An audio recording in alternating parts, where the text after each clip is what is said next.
ولایت نیوز میں آپ کا خیر مقدم ہے۔ کسان مورچہ کی مہا پنچایت IOC نے کی پہلوانوں کی حمایت کے لیے ٹھوس اقدامات کرنے کی اپیل۔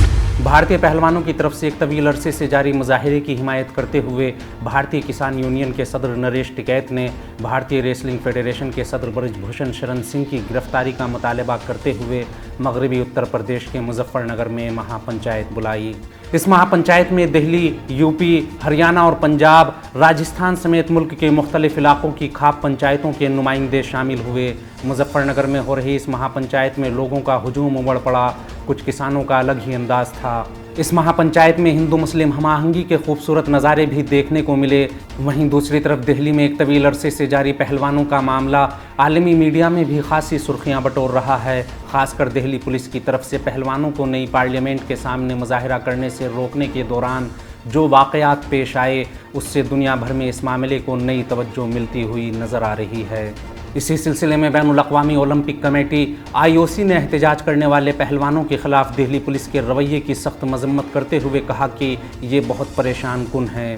IOC کا یہ رد عمل جنتر منتر پر احتجاج کے دوران پہلوانوں کو حراست میں لینے پر یونائیٹڈ ورلڈ ریسلنگ UWW کی تنقید کے بعد آیا ہے۔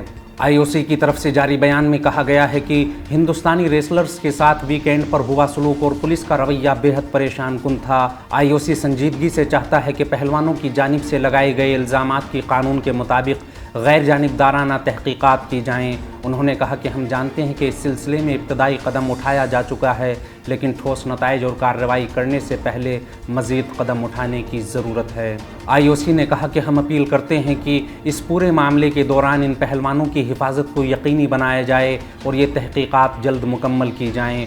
غورطلب ہے کہ اتوار کے روز دہلی پولیس نے ساکشی اور عالمی چیمپئن شپ میں میڈل جیتنے والی وینیش فوگاٹ کے ساتھ ساتھ بجرنگ پونیا کو بھی حراست میں لیتے ہوئے ان کے خلاف امن و امان کو نقصان پہنچانے کے معاملے میں رپورٹ درج کی تھی۔ پہلوان اور ان کے حامی اجازت نہ ملنے کے باوجود حفاظتی حصار کو توڑ کر خواتین مہا پنچایت کے لیے پارلیمنٹ کی نئی عمارت کی طرف بڑھنے کی کوشش کر رہے تھے۔